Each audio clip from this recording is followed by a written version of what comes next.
everything's gonna hit the ground. Charlie go crazy. Charlie go crazy, now we're boarding home. Charlie go crazy. Charlie go crazy, now we're going home.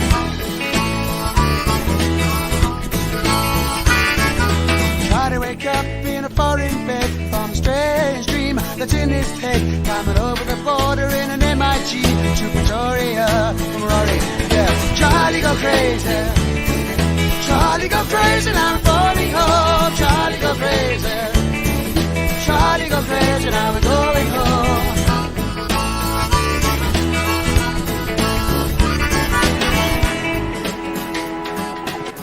Good evening. Welcome. It's wonderful to be on Gino's spot. Relax, sit down. Coming out of PE town. Drink, find a shot. Never mind your liver, get to Gino's spot. Gino's spot! Get to Gino's spot. Gino's spot! Have a laugh, have a giggle, and exercise your middle. Have a Gino shot.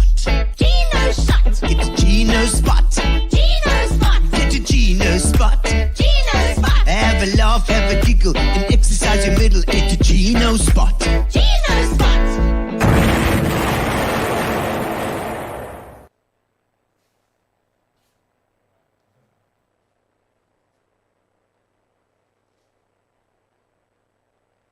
Namaste to everybody. Welcome to Gino's spot. So wow, I can't believe it. I came all the way from Cape Town. Sorry, my name's Lentil Fasahi. Gino couldn't make the beginning part of the show, so he asked me just to stand in. So I'm standing in here to do the show, just to introduce. Hey, make sure that you always tune where you watching from, okay? Put it in the comments, brah. If you're watching and don't know where you are watching from, I check, how's ooh la la, sexy? Whoa. Hey, whoa, man. Just like peace. I've got my own girlfriend, you know. I'm Lentil Fasahi. My girlfriend, Celery. You know, I even have to she got my hair done and everything, combed my hair for the first time in like 15 years, brah. It's like, I don't know, when you run a comb through your hair, you know, not only combs run through your hair, not only thoughts run through your hair, no, also lice. Yeah, I found that out. You know, goofballs like me, you never associate a sentence ending like and then he got a promotion with someone like me, you know. Like I was in Port St. John's a long time, okay? Long time I've been meditating, because meditating is better than sitting around doing nothing, like in Pretoria. How's it, Jenny? Lovely to see you. I'm XP and homesick. I'm glad you must come back and visit. Like, it's really, really nice here. Like, I mean, we've got our own strain of COVID and everything. It's rad. Like, hey, Derek Craig from Komiki. I've been catching a few waves, like sneaking into the ocean maybe, just to catch a few there at Komiki, bro. Yorkshire, unfortunately, no waves whatsoever, bro. No waves in Yorkshire. Just funny accents that remind me of Monty Python all the time. Billy Auld, that's obviously a brother or something, hey? You're going to get your brothers coming on, or your cousin is going to be on. Don't worry, Billy. Michael Canfield, wow, from Tilbach. Woo! That's like lang far away. Freak, bro. Like, the first I've been is like Rhodes University. That's where I started Rhodes. I met my girlfriend Celery there. I went to Rhodes University. She was doing she was doing couldn't finish what she was doing her course. You know, she's got a black belt in the martial arts. Anthony, Just World Leisure. Hello, Anthony. Nice to see you there, meditating there in Palma, Mallorca. I'm a hollow reed, bro. I'm a hollow reed. That's right. You know, my first date ever, okay, was we were hoping to go to Robin Auld concert, okay, with Celery, but we couldn't get, it wasn't playing, okay, that time. So instead, I got tickets to Britney Spears, hey. Like, me and Celery, we hate Britney Spears. Like, we totally hate her. But it said on the tickets, the doors open at 7:30, and we freaking love the Doors, bro. How's Scott Young? Nice to see you as well, Scott. How's it, your friends? Yeah, indeed, we are everybody's friends on Gino's spot, bro. Okay, so let's get your comments coming. I'm gonna sing them. I'm gonna get my guitar, bro. I brought my guitar because we're all about guitar players. We, of course, have Robin Auld tonight. Robin Auld, amazing guitar player, amazing songwriter, amazing singer, amazing, like, so many things. Kevin McKeever in the UK. Excellent to have some O's in the UK, bro. Okay, I'm going to put this on now. I wear from St. Albans. Wow. Watching with my back to the wall. Yeah, dude. Whoa.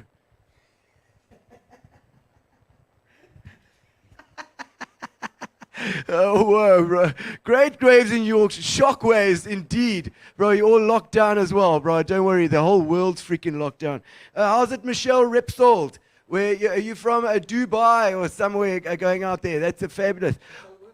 Michelle Oosthuizen, indeed. Lovely to see you, Michelle. And of course, we have Jackie Sherlow from Russia. That's right. Obviously.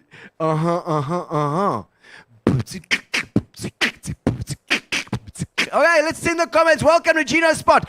Thank you very much to Fitch and Leeds, our sponsors, and to Spa, always, as well as Amubia. Let's get the show on the road. Can we do a little song? All right.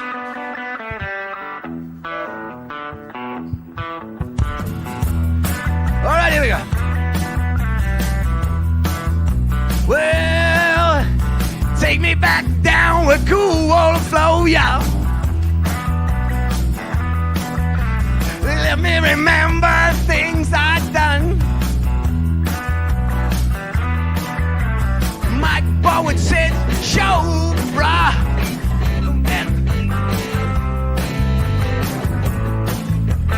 All right, here we go. I can hear Sandy Weston calling me. I can hear Nick and saying, how's it to me? Don't be doubted, fam, don't go to water. Say, Gino, I'm from Utenake. That's right, The Hague's not a bad place to be. Well,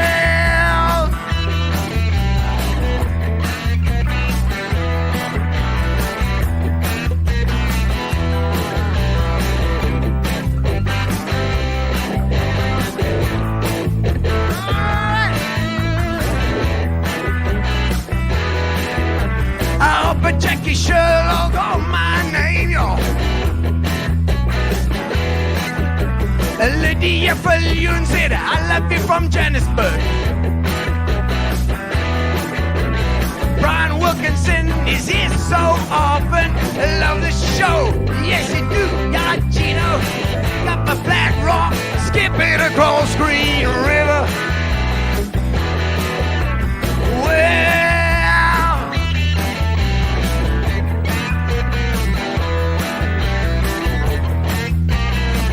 King Madison, hello!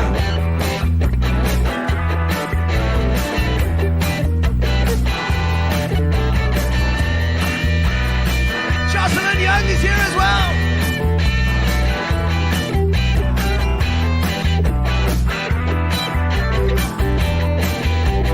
Hello, Paula! All right. Need you hear all about Robin Auld. That's right, 20 years. Welcome to Gino's Spot. Saw him about 20 years ago, I think. Oh, really? Eden Moss? Well, let me tell you, you've been doing lots since then. That's right. Okay, Port Alfred. In Port Alfred. That's right. Port Alfred. Great. Just been through there. What a beautiful place. All right. Welcome to Gino's Spot, ladies and gentlemen. And it's fantastic. I've been looking forward to this one because we've got Robin Auld is in the house. That's right. All the way from Cape Town. We've got him from Cape Town. And he's going to come and say, how's it to PE? But you know the usual what we do. We've got, of course, what you're watching tonight. Darren Fuller couldn't make it. So for all time's sake, we've got Nadine all the way from Maltino who sent us her what you're watching for tonight. Let's have a look and see what you should be watching.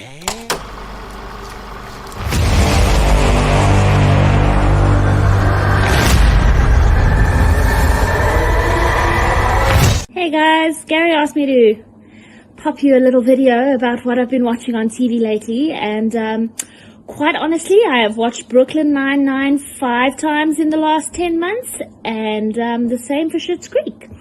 So I don't know how much I can tell you about the things that are new, but I'm going to try anyway. I was pleased to discover the other day that Elementary is now streaming on Amazon Prime, all 6 seasons, which was really cool because I didn't know that I hadn't seen the last season.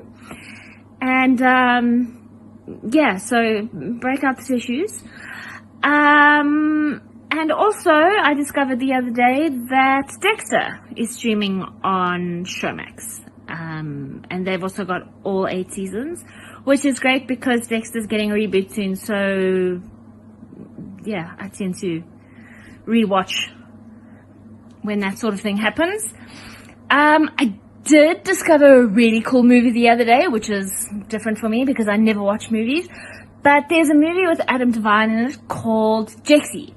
And it's about this guy whose phone gets a little bit super obnoxious and starts passing him around. And it's really, really, really funny.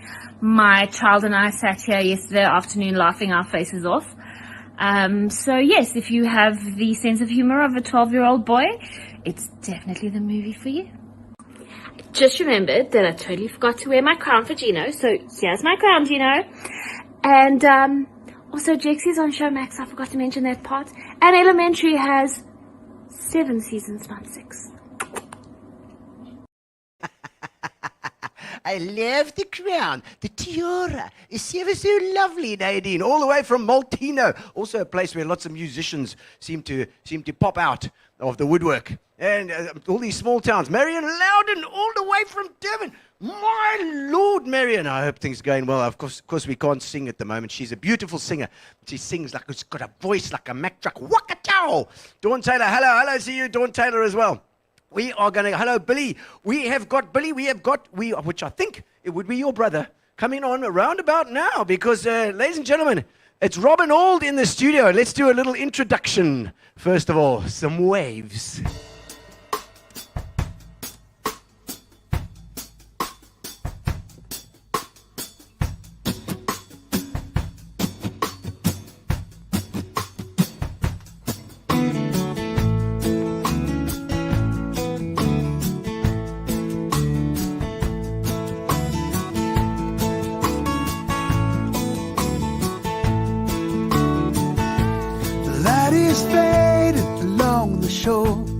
I want one sweet spoonful more, but I'm not ready for that one last dance. I give her one of the lows if I get the chance.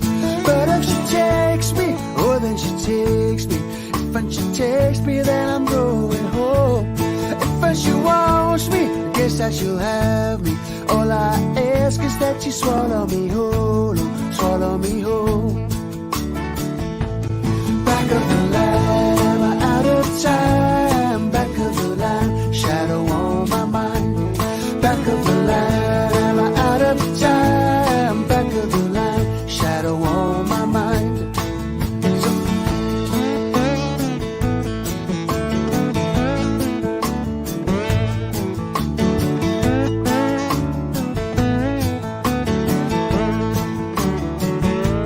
Sometimes the reaper come in a white coat. Sometimes he come like a bird from the sky. Sometimes she come like a fish out of water. Seems like everybody's wanting to fly. But if it's my time, then it's the right time. I can't cry, I never got to roll, no. And if the song rolls on in my mind, something to whistle as I'm on my way home. Whistle all the way home. Back of the line, out of time. Back of the line, shadow on my mind. Back of the line, I'm out of time. Back of the line, shadow on my mind. Hey! Back of the line, I'm out of time. Back of the line,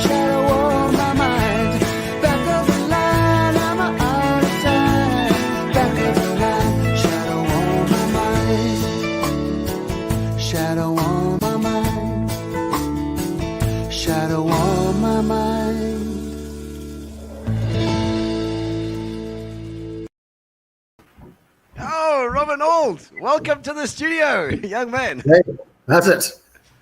How's it, man? It's an absolutely spectacular video and song. I love it. Thank you, man. Yeah, I hope I feel like I'm out there. Cape Town vibe there. Yeah, there's it. So I got a bit of a Cape Town vibes going on. You know what I mean? So Brilliant, up here at brilliant. Rhodes University, bro. Now, is that your brother? No, well, I guess if you go far back enough years, he's a mate of mine. We hooked up several years ago, and we've toured Scotland a bit, and he keeps me posted on goings up north. Oh, He's a good right. mate. Okay, Yeah. okay. Oh, lovely. Watching the history of folk music, as you say that. Watching the history of folk of history of future folk. Hondurans rule. Honduran. Hondonians. The Hondonians. I don't know who the Hond- No, I've lost. He's lost me as well. I don't know which Hondonians he's talking about. Maybe the Londonians. You know, I'm half Italian. I'm half Italian, Robin. So it's Londonium is the real name for London. I know that from reading Obelix and Asterix. Yes, exactly. And I also Tell know me, Nicholas. because I've been to Italy. In fact, my wife's favorite expression, her favorite sentence in the world to say is "when we were in Tuscany." Oh, really? Yeah. At dinner tables. That's her happy place. Yeah. Oh man, yeah, no. My wife's the same. She'd go. She's looking at that. What's that $1 house? The $1 houses. We got to go by there. Yeah. You know that story. I think No, I don't. you buy. Don't. No. They're selling the places in Tuscany, in these old villages that are because of Wow. I presume COVID and old age. The people are dying off, so there's a glut of properties. So they're selling them for $1, and you have to go and fix them up. Ah, And then live sounds good. Yeah. Yeah, it does, but I don't know. I've got a feeling the fixer-uppers are going to be too hectic. I wouldn't move it right now. I'd wait a bit. Yeah, maybe. Yeah. You might miss out. You better not tell your wife. She's going to be wanting it as well. Yeah. No, that song that was from your last CD project. I presumed was it online? Was it CD album? Yeah. The album was called Back of the Line, and that was the title track. We filmed that at Musenberg, which I'm sure you recognized. I love it. Long wave, long board. Super long. Gives you time to think So- about things, Musenberg, you know? It does. Yeah. Oh, it's amazing. It's amazing. Yeah, so that's I'm actually been a bit lazy. I usually do an album every year or two. I haven't done one for 4 or 5 years now, so Yeah. I need to put my socks up. Yeah, and I mean during this time, have you sat a bit, or has it been? I mean, for a lot of oaks, it was quite a shock. This whole obviously the COVID thing. So it's like is Wayne Callis saying hello, by the way? Wayne Hey, from how's it going? from our rock and roll show that we played, the Blues Rockers, I think we did. Oh, it's that fun. And Philip is saying you don't age. What's this? What's the sectet? Vitamin C? Good lighting. I see. Good lighting, Philippa. It's- Good. Oh man, and so I mean that's because it's a lovely feel. That whole feel as well. It just suits that. It suits that vibe. Obviously, your surfing comes through in your writing in that way. Well, yeah, I mean, that one was a surfing one, but I tend to not write a lot of songs about surfing in the ocean. It's been part of my life, my whole life. So, it'll pop out, but I don't sort of focus on it particularly, Yeah. In fact, people normally say, do you find the ocean inspiring? And I go, well, no, actually, I find a hotel room with 4 hours to the sound check. That's inspiring. You've got bugger all to do. That's when you write songs. But you don't find sitting on the back line there just thinking of tunes, or I mean, when you write stuff. I mean, your creative process is it just jamming on the guitar? Is it you play a bit of keys? I do play keyboards, but I write on the guitar. I played piano at school, but I sort of stopped once I stopped playing the guitar. But I write on the guitar mainly, and then I'll usually start with the riffs. 'Cause I was always start with a riff or a chord sequence, and then I'll have lyrics. But sometimes it'll come together, and sometimes I'll write lyrics that have been lying around for ages, phrases. If somebody says something, and you write that down. And it's kind of walking around like a junkyard, you know, you pick up bits and pieces and try and clack them together. And then you get a click for a chorus or a verse. You go, okay, well, that's a beginning. And then take it from there. Yeah. And I mean, do you find mornings are better for you, or evenings, late at night, or I mean, you know, after a shower, they actually normally say that because it pushes the blood to your head. You know, go for a run or a surf. That I was saying, you know. Mornings are good before you settle into old habits. You know, that's what I thought as well. Yeah, you wake up before you've even done anything. You just sit down and pick up the guitar.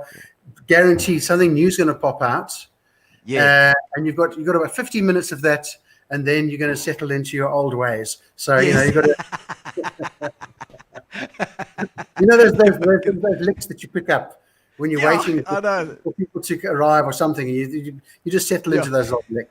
Sound check licks. Yeah. Gordon Wright says, missed you and Wendy at the Goat Shed this year, mate. He says, Goat Shed. Yeah, we've had a couple of good ones at the Goat Shed. That's a fun venue. Where's the Goat Shed? It's Kenton-on-Sea. Oh, okay. All right. Yeah. Oh, lovely. Yeah, no, hell, it's going to be pumping every single December, that place. I see Wayne says you should come play with us again. It's not illegal, he says. Was it legal last time, Wayne? I seem to remember Oaks with dB meters outside the tent, measuring the sea with a whole bunch of people complaining, trying to shut us down. Yes, it was in Lorraine there at the German club. I think we had the German club tent. It's a cash store. Was it cash? At the back of the cash store, yeah. Cash store. Oh, the cash store. Oh, I see. Oh, my word. We got away with it. And there was that dodgy geezer that was running it, and then he disappeared, and in uncertain circumstances. I see Sally saying she loves the kids are creeping behind you. You know, they can just walk. It's fine. It's very relaxed. We don't care if people walk around. You don't have to dive, and you got to live in your house as well. You know what I mean? It's fine. Absolutely. Well, maybe somebody brings me some finger snacks just now. We'll see. Well, maybe they'll creep around with some. Oh no! He says a wicked piano player in those days. So you can play a bit of keys. Well, you know, I played piano on my first album. I've just put my first album At the Corner onto digital. All right. Yeah. I've got a picture of it actually. Let's see. I'm sure Gary's got a picture while you're talking there. Just have a look. Yeah. There we go. That's him. And one of the beat tracks at Muizenberg. All right. It's very nice indeed. So I mean, I didn't realize it, and I was listening to it, going, there's so many things you forget. It was like my first album. I did that in like 1981, and I'd forgotten that I used to play piano, and I'd forgotten that I played piano on my first album. I played piano on like 3 songs on that album. I was like trying to remember them. And I've got friends that played on that album that I didn't remember either. Peter Cohen played on Leon. The drummer, eh? Yeah, drummer. It was Mango Groove, I think, Peter Cohen. Yes, yeah, and Bright Blue, and Richard Pickett's drummer who's passed now, but he played on the album. Tully McCulley played on the album, and it's actually just nice to go through. So you just like listen to your old albums. It's a bit like looking at your old teenage photographs. You know, some of it kind of lasts, and some of it doesn't last so much. Yeah. There we go. Look at that! Look at that mopper hair. all the hair. Yeah. There we go. Oh, you had a bit of a cut there. That was kind of party at the front. What's it? Party at the back, business at the front kind of vibe. Yeah. Oh, Catherine says she's looking very handsome. There we go. Oh, that's my missus. Thanks, darling. Yes, she's right there. She said, we're okay, we're watching them. They don't have to creep around. Wayne's having a good laugh, I think. Apparently the horses don't like the blues apparently at the cash store, yes. Oh, my soul. And when's Mallorca to enthuse us? I've never been to Mallorca. I'll have to come. Have you been to Mallorca?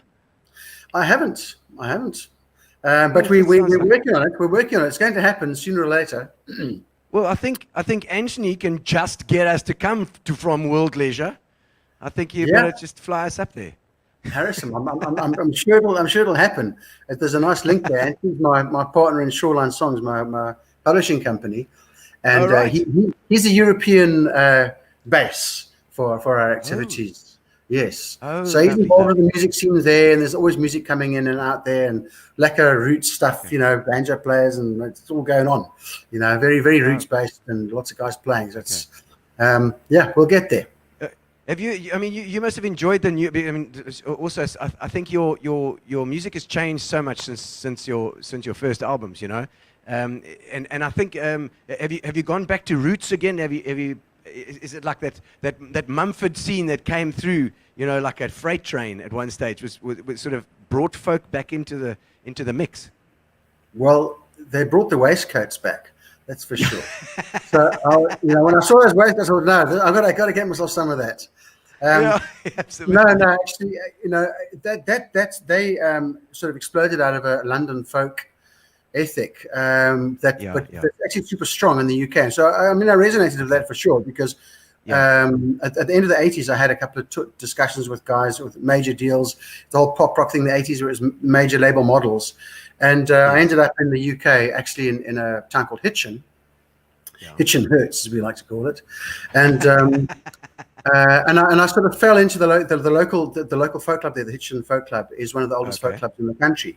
So I went there and I actually just discovered that there were guys playing there, traveling the world with an acoustic guitar, making records affordably and putting their kids through school and actually having a life in music without having a major deal and all that. So that kind of, and it's very strong in the UK, the roots scene, acoustic people playing, it's very thriving. There's a lot of venues for it. So I kind of thought, well, this is an interesting model. So I sort of worked on that. I worked on it when I was in the UK, and I came back to South Africa and thought, well, maybe I can get it going here. And for the last 15 years, that's been mainly my bread and butter, is getting in front of a crowd of like smallish 50, 70, whatever people at a restaurant and playing acoustic guitar, telling stories, getting a bit more hands-on, the more sort of country approach. Yes. And that's kind of it travels light, and you can stay in the business, And I think that those when you connect with people like that in that sort of way, you really make fans for life, and they will buy your albums. They will go and download your stuff because they get to know you. I think it's an intimate thing, Absolutely. Absolutely. I suppose I should be responding. I'm looking at with half an eye to the comments going on here. It's fine. But she's just driving that home. I think she hasn't missed a gig of yours in PE. So that's the kind of thing Carol, you do, Yes. Well, Carol is. Basically, if Carol, you have to check before you play PE whether Carol's in town or not, because she's not in town. Yes. Mine knows will not bother, Yes. Yeah, absolutely. But I mean that intimate thing is so important, and I think a lot of the guys I've heard this so many times is that guys that do record deals and they go out and they tour. They'll tour every single small town in the Karoo and then go in the Free State and they'll tour these small places. And they might take them 3 years of eating bread and water, but by the end of that they've got this massive base that buys everything that they produce. Yeah, absolutely. I mean, the model's the same now. I mean, although it's gone digital and people release digital singles and all that. It's still, I mean, even with my little label, we'll release a digital album, but we still look at it the same way that you did when you released albums in the old days, which is you released the album and then you worked that for 18 months. I mean, Springsteen, Dylan, these guys, they went on the road and they slogged it out, and that was the way you sold records. And the record company would actually facilitate it because there were big shows, big audiences.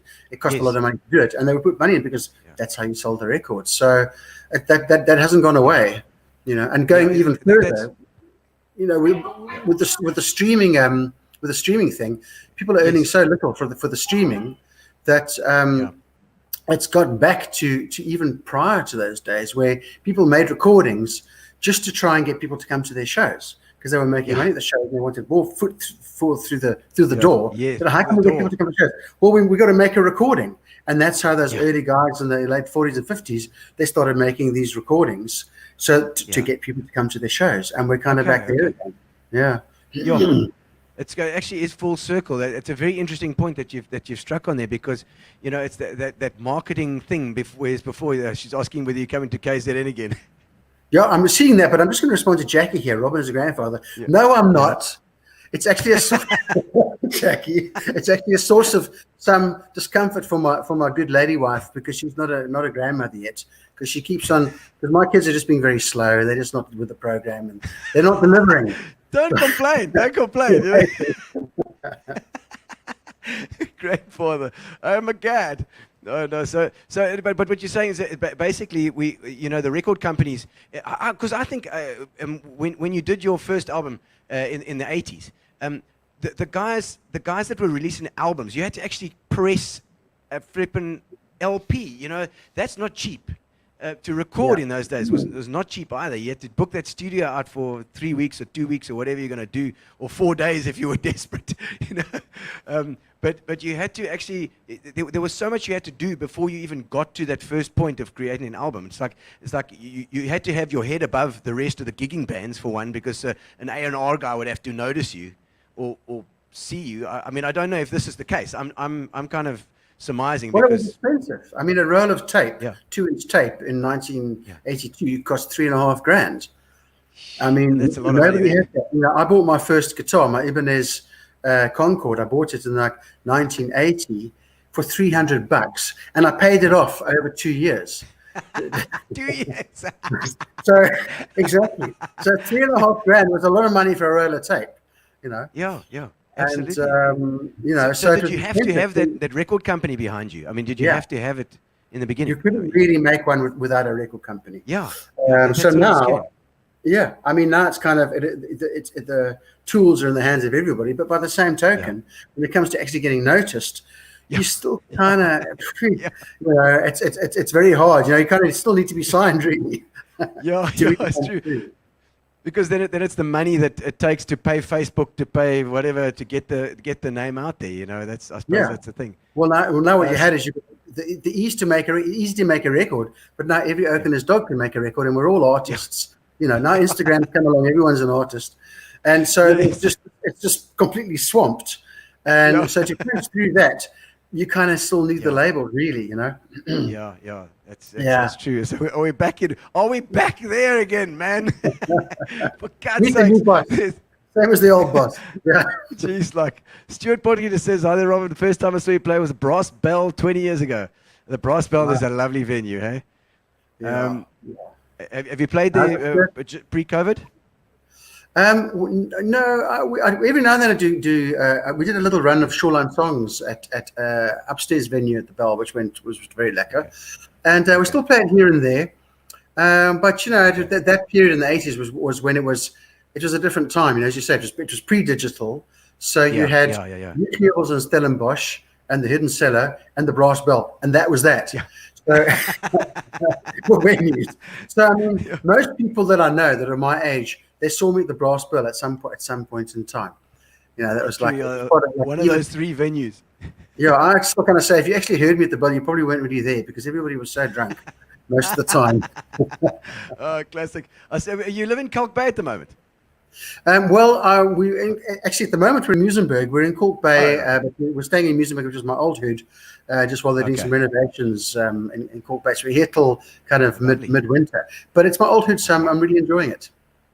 Yeah. And I mean, because I know, is that Fishhook's side there, eh?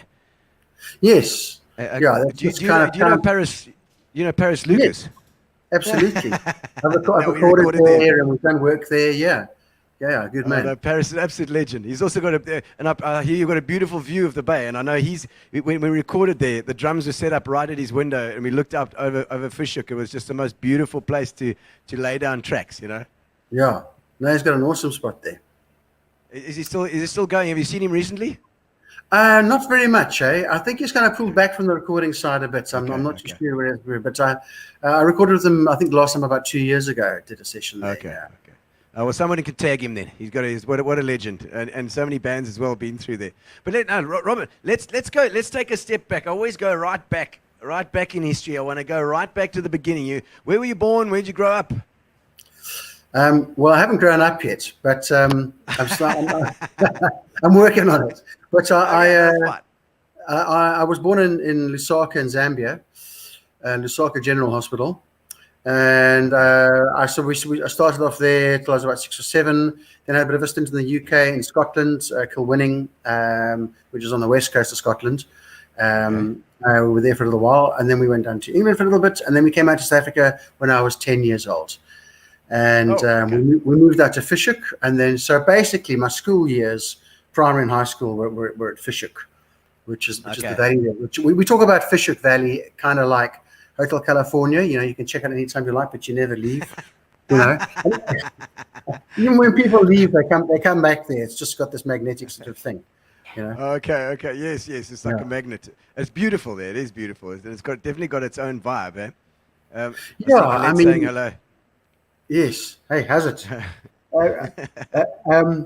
Yeah, we you know, at our side, I mean, we call it Cape Town, but strictly speaking, we shouldn't really be allowed CA number plates, you know, because we hardly ever go into town. And is it like Utenhagen Dispatch on our side? Well, I don't know what. Probably, yeah. I say you come from Dispatch if you got curtains in your bakkie, but not in your house. Yeah, so I'm not sure. I've been to actually, you know, PE has got a whole bunch of beautiful places around it.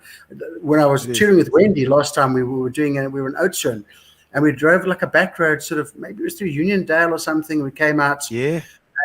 Such a beautiful part of the world. You know, you always think road. PE and the coast, but you get in there a bit, it's gorgeous. Yeah, and I have to say, I also love PE because it's the only place in the world where I've had a beer stolen from me while I was on stage. You know, you can't turn your back for a minute in this place, you know, especially when it comes to dope. Just personal, just the music kitchen, and this oak wanders in from outside like this lone guy. You know, they're walking halfway through, like completely schmangled, and he sits down sort of at my feet, and I can check him looking at my beer, which is at my feet, which is where I keep it when I'm playing. I'm mid-song, and he's like looking at my beer, like, and he starts going forward like this. You know, you're not going to, are you? No, he had my beer, and I thought it was quite, inventive because I couldn't stop him because I was busy playing a song. So now every time I go to PE, they steal my beers just to keep the joke going. Oh man, that is very funny. Paris Xenos, that's the guy's name. Darren Peens has got it there. Hey, how's it, Darren? How's it, Darren? He says the Russian Bengals. I'm not even going to go there. That's an in joke that you don't want. That you don't want on public domain. Scott Young, I think it was about 84 when you did a show to open up the Pick and Pay Center in Sun Valley with your band ZST. That's right. Wow. Do you remember these gigs? Vaguely. I mean, you know, some gigs are sort of vague, and some of them are so terrible that you've just forgotten them, and some of them are so painful that they're seared into your soul forever. You know. Okay, so 10 years old, you moved to Cape Town, and that's why you got the obviously the South African accent. You're not gonna, you didn't get the Scottish vibe going on there, or did you speak? Is your parents Scottish? My mom was broad Scots till she died, and my dad was. He could do a very good Glaswegian accent, but he was quite highfalutin. He studied for the bar. He was like a magistrate and so on. So he was quite hoity-toity, but he could go straight into Glaswegian and say, "I'll give you reading your hand to play me. You know what I'm saying, Jamie? You know what I'm saying?" So he would talk like that quite a lot. Oh, because it's true that broad accent you cannot get it. As a muso, you think you've got that ability to hear melodies and accents, but no, not with that. Yeah, I know. Well, I mean, I've worked with the Glaswegian when I worked in a post office in London for a while, and I mean, I'm Scots. My Aunt Mary was broad Scots. I could not understand what the sack was saying a lot of the time. You know. Oh no. Okay, so Fishhook, and then high school. Finish high school off. You didn't study at all, just straight into music? Well, I had a sort of few pathetic attempts at trying to get a day job. Right, yes. Which didn't end well. I worked for Musica for a while, which was actually quite cool. That was probably my best day job. I worked at Musica, and then I left. I was playing with the Lancaster band at that time. I started playing with the Lancaster bands, and we were playing gigs a lot, but it wasn't professional. And then I left music and I moved to Sea Point to play with Steve Walsh. Oh, there's a there's Lancaster your band. Lancaster band. Is that it? That's how we butcher Robin That's the Lancaster and Lloyd Martin. That was that particular period. There was a later period where Brian Davidson joined the band, and when it was kind of a more new wave, punky kind of thing. But when I started Lloyd off, Martin on drums. Did you? yes, and he's a PE boy. Here's PE's. Yeah, he was on the show last week. That's it. Fine, Yes. top bloke, fine drummer. Brilliant drummer.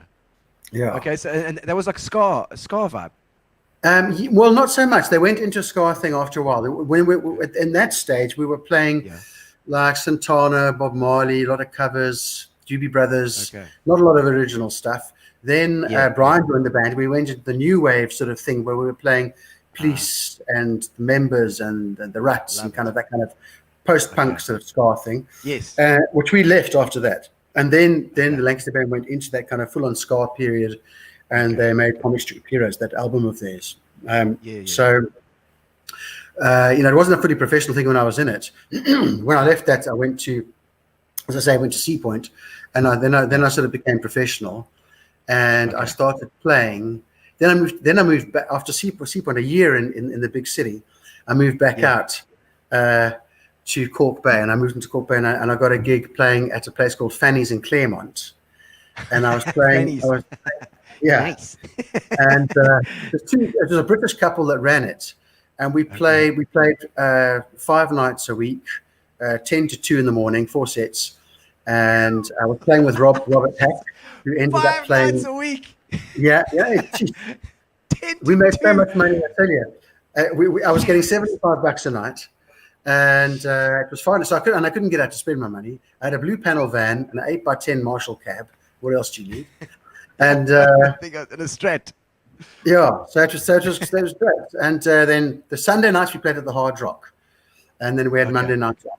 But so we played there for a long time with Robert Hack and a Korg 505, and that was kind of the beginning of me becoming a proper professional, and also just it seems. I mean, nowadays if I have to play 3 sets in a night, I get a bit kind of really, you know. But I think about it, we're playing 5 nights, 4 sets a night. I mean, man. Yeah. Insane. I mean, but I mean that's cumulative. That sort of gigging. It wears you down eventually.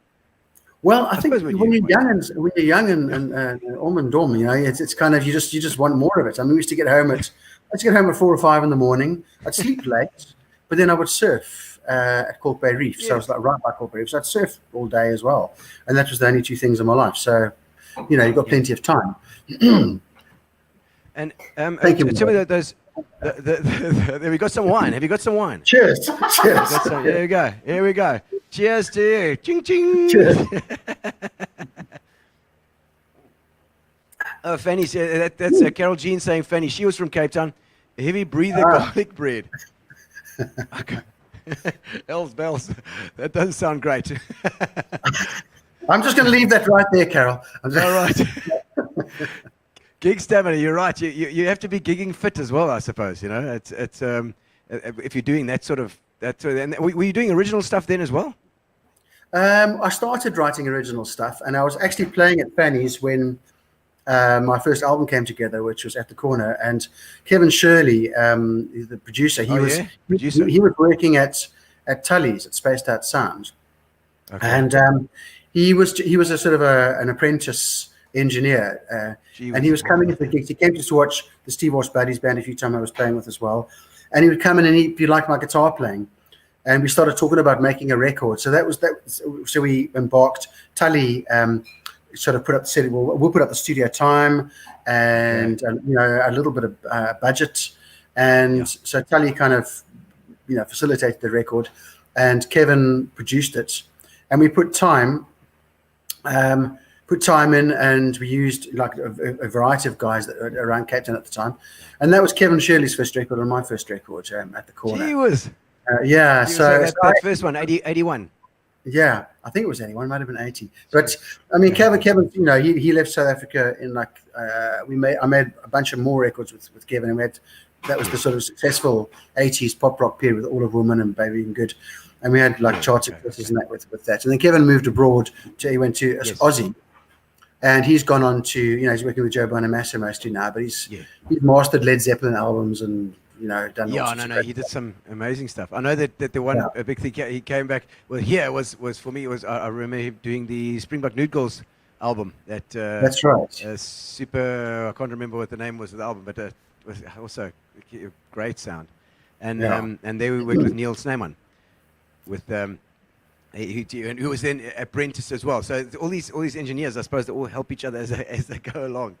And now we're talking about production now, and I've got somebody here that will talk to you about production and about blues, because the joke is that I'm the happy drummer, and so it turns out I'm too happy to play the blues, apparently. Although I love playing blues, I play it all the time, but apparently I haven't had a hard enough life. I don't think it's so bad to have a little bit of yin and yang in the band, For example, if you were happy as the drummer, you could have a really miserable front man, and it would probably work out okay. We did. I mean, we actually had a miserable guitar player. I've got him right here. I'm going to bring him in. I'm going to bring him in for you.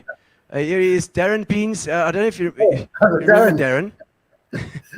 No, I got Darren in just to ask you a bit about production, because Darren does some production stuff. So he would definitely have some questions. Is he there? Oh, he's frozen. I can see him. Okay, can you see him? Can we hear you, Darren?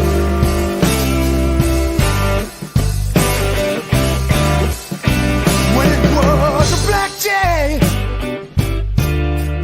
the day you came over the hill, and it was a black day, I feel it still. Hair of gold against a blue, blue sky, and my time is done. Oh, for all that you deny. Come the summertime, you'll be on my mind, on my mind.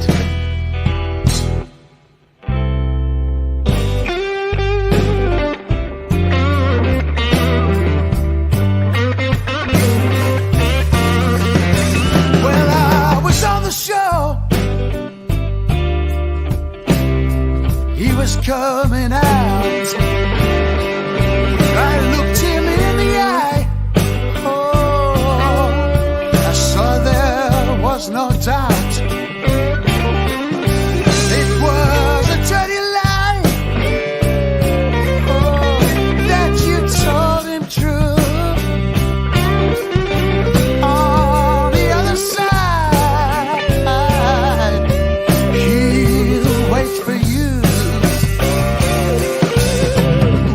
Come the summertime, you'll be on my mind, on my mind.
All right.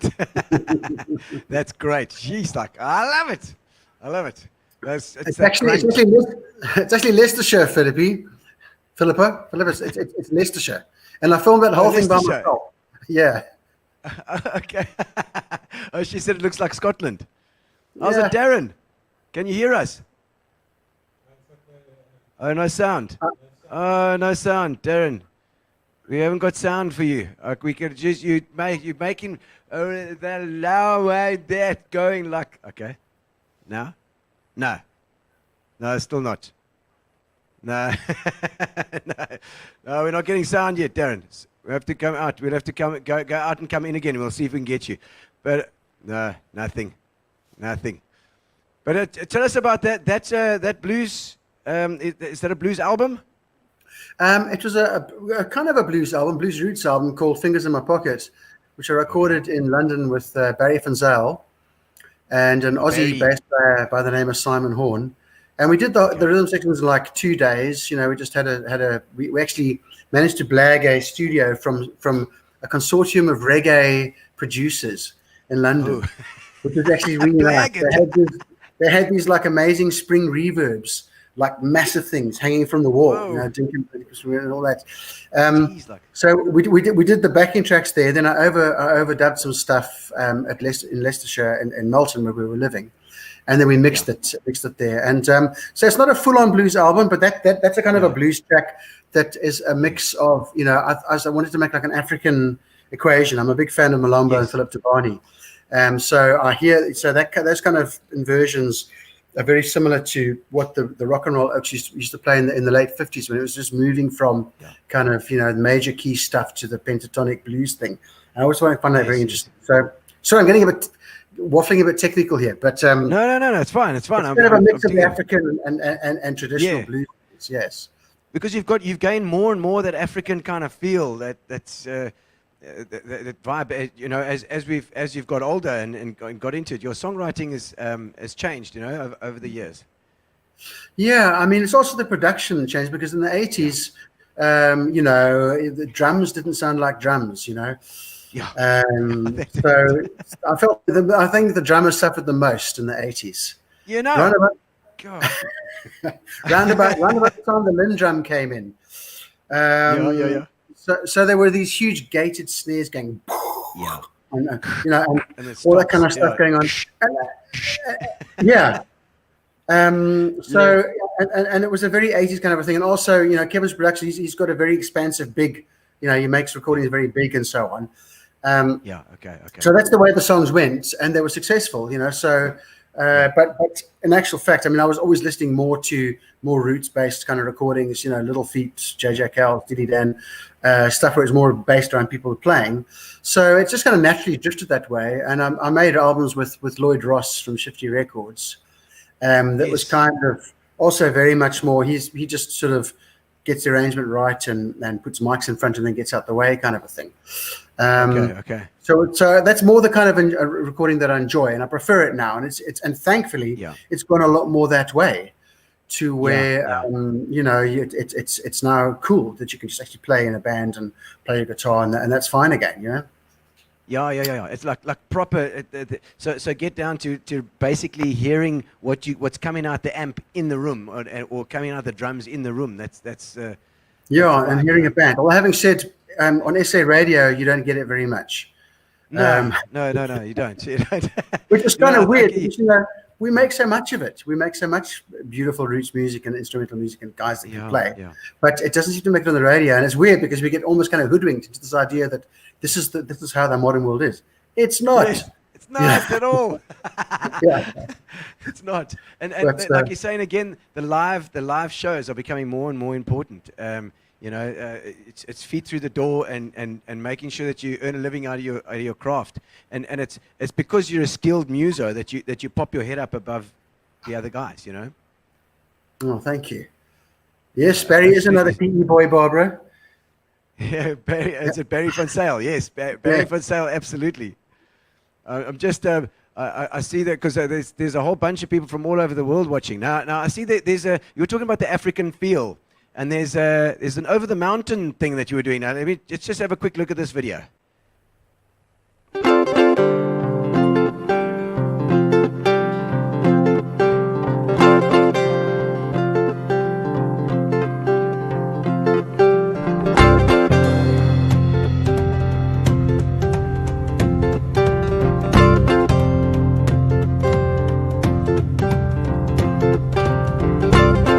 Came to me in a dream before I saw your face.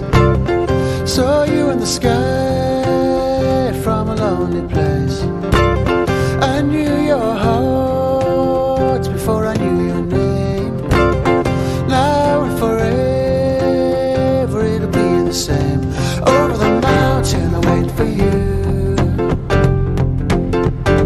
Over the mountain I wait for you. Over the mountain I wait for you.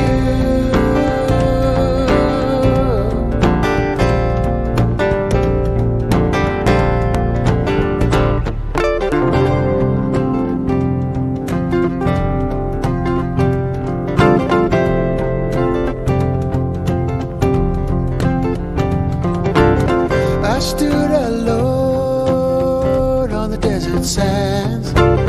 Inside the wind I felt your hands.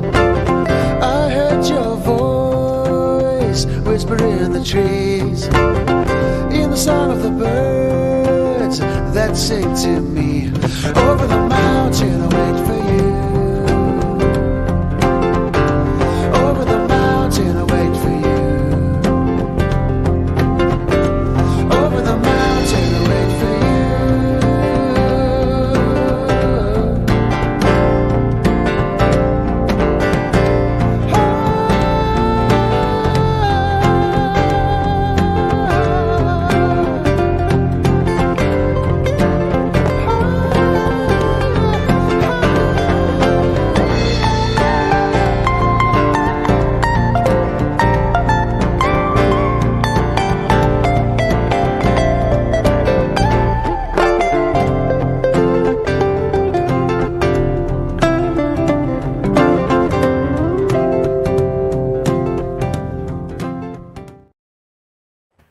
Yo, that's lovely. That tone. Ooh, Thank you, man. it's clean. It's so nice and clean. Beautiful. And tell us about that project. That's obviously Barry Van Sale, as I say, PE Boykie as well. Yep, and that's Yayo Buys, who played bass on it. I recorded that song actually in London as well, and then we did the video just when we came out because everybody was in town at the same time. Okay. The drums, actually, Barry's just a model in that video. Oh, really? I hate to report, yes. It's actually Andy Green playing the drums, but really? yeah. He doesn't have to worry. He's on tons of recordings. And some of them we've got too much time to go into. But like my Over the Mountain album, features Barry as well, and he's a wonderful drummer. But that song, I wanted to write that song about the notion of that you know somebody, and you get that with people where you meet somebody and you feel like you knew them already. Sometimes you meet. I've had that with people where I've met them and they've been really old, very old at the end of their lives, and you sort of meet them and you think, well, but I've bumped into you before somehow. And it's just kind of, it might be completely hippy dippy stuff, but it's just this notion of knowing people before you actually met them physically. You know, It's like a deja vu kind of feel. yes, yeah. Okay. And I mean that's that whole African feel going on. I saw another video which we haven't got this, but it was Alone But Together. Was that recent? That was recent. That was during the lockdown thing. That was for a project that I do with a guy by the name of Greg Mills, who's an author, political author. Yeah. And he does. He writes books and then we travel throughout Africa to promote them. And I write a song with him.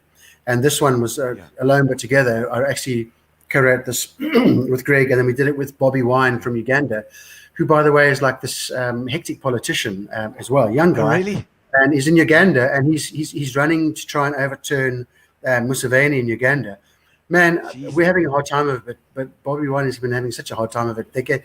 Whenever he has a meeting or they give a speech, they get baton charged and beaten up, and the Oaks get. I mean, it's terrible, you know. But he's a great singer. So we did this video just to sort of encourage people to be at home. And to feel good about being alone, as it's kind of seems to be the only real way to get the numbers down. Yeah. and just to make you feel a little bit better about having to go through it, you know. Yeah, for sure. I think I'm gonna put on that thing. I think Gary's got it here. Let's have a quick look. It's got like a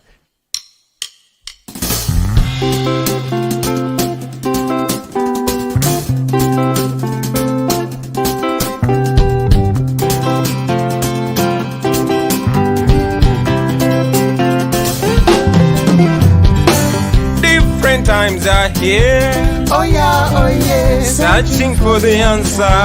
oh yeah. Don't be a victim, be a solution.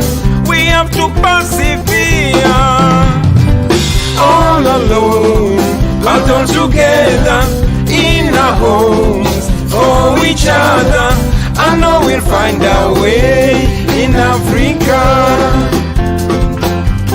In Africa. Educate, no, don't neglect. Oh yeah, Isolate to connect. oh yeah. Don't be a victim, be a solution. Tomorrow in our hands.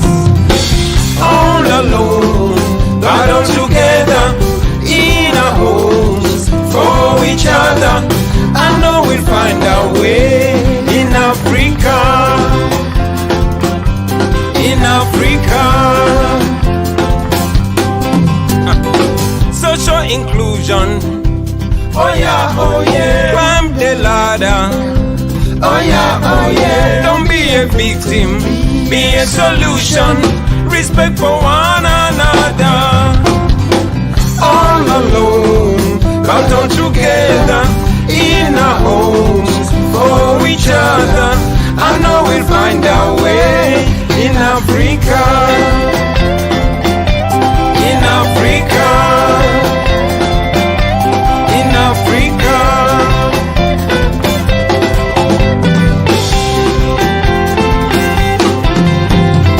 Stretch the hue. Oh yeah. I see the stars. Oh yeah. Don't be a victim, be a solution. Enjoy this African sky blue. All alone, but all together in our homes for each other. I know we'll find our way in Africa. In Africa. In Africa. In Africa. All alone, and all together in our homes for each other. I know we'll find our way in Africa. In Africa. In Africa.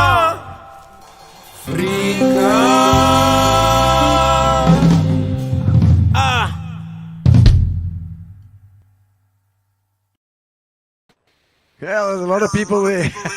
Hey, Yeah. I see that even Helen Ziller, I think I saw there. was that Helen Ziller? Was it? Yes. Yeah. There's a big spread. I mean, when you play that in Africa, it's like they don't know the South African guys, but there are some really big African figures on that video. You know? I love the Goomba. Yeah. No, I mean, we got like millions of views on that. Throughout Uganda and Kenya, Nigeria. Did very well. Oh man. Well, I'm glad we got Darren on.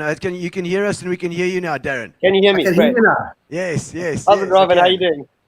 All right, man. I'm bummed out, Darren. I had a date booked for the brew company, St. Francis. With wow. Lincoln. Oh, the brewing company. we just had to, I saw we you had to wearing knock the on shirt. head. You were Yes. wearing the shirt on the video. Yeah, exactly. But Yeah. we had to knock it on the head. We can't. So I had a bunch of dates coming up the coast, but that's going to have to wait. Yeah, the Eastern Okay. Cape gigs We got wait in cancelled. anticipation. Yeah, yeah. No, looking forward, man. Okay, Darren. So, Darren, you wanted to ask some questions on the production side and a bit of the blues. So I'm going to leave you two to have it. Go for it. You can co-host.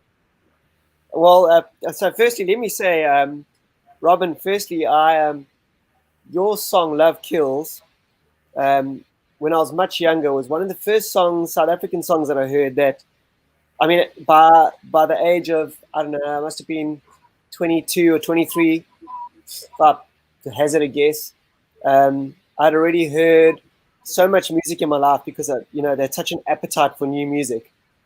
And I don't know if the same has happened with you, but as you go on, you kind of like, your palate kind of develops for melody, and you like hearing different new stuff that isn't obvious. And that song was really one of those songs for me where the melodies were just so fresh and intriguing. So I became a fan a long time ago. Yeah, thank you, man. Thank you. Yeah, I mean, it was there's also like came from a guitar kind of a thing, from a that G kind of drone kind of tune. The song develops from that. Often I'm kind of writing a song and I've got the chords and I try and find, and I'm looking for a melody, and I have to remind myself all the time, go back to the guitar, because you don't want to just be singing the melody the guitar is doing, but actually I have to do that. Sort of have to go back to what the guitar is doing, and then if I pick up on that, then I get the tune. That was one of those, Yeah. So how much do you write? I mean, are you like a prolific writer that's writing every day? Do you still put a lot of time into writing now, or is it just kind of when you're feeling it? Darren, I'm being so swag at the moment. It's terrible. I haven't been writing at all. I mean, I've been working a lot. With on my little I go to this republishing label. So I've been producing albums for other guys. And the last 2 years with Shoreline Songs, we've been doing albums for. We just released one for Jamie Jupiter, Michael Canfield. We've been beautiful jazz records with Alan Cameron. We just done a bunch of stuff. Steve Walsh, we just released the album for. So I've been quite proactive. Steve's album's great, by the way. It's very, very lacquer. Really? Yeah, I'll send you some if afterwards. Tap in. I'll send you a copy of it. It's really nice. Yeah. So I've been busy with that, but I haven't really been writing my own stuff, and I don't know quite why. It's also I'm very busy at home, and in bygone years, I would start to write an album and go like, I've got 30 songs, let me hack it down to 12. Now I'm going I've got 30 ideas and I haven't finished one of them. So so right now I need to get out the house to write. So my writing process is not what it was, and I still haven't quite figured out how to address that. But I think I need to get out the house and go up the coast with a surfboard and take a week and just actually get into that thing where by day 2 or by day 3 you wake up in the morning and you're in that space and you can write. I mean, you must write a lot. I mean, you're living the life of Riley there in St. Francis. Well, trying to. I've actually I was watching a docu the other day with one of the old Woodstock era female artists. I can't remember what her name was now, but she was saying because obviously now we're looking at this whole COVID thing and the way we've been locked down, and I kind of got inspired by her because she said when she had kids, she actually decided to go completely off live touring and just write. So what she would do is, I mean, she wanted to become a mom and focus on being a mother. She would write from 5 a.m. till 8 every day. Just wake up and try and get into that space. So it's and she remained like seriously disciplined about it. And so I've been I attempted that.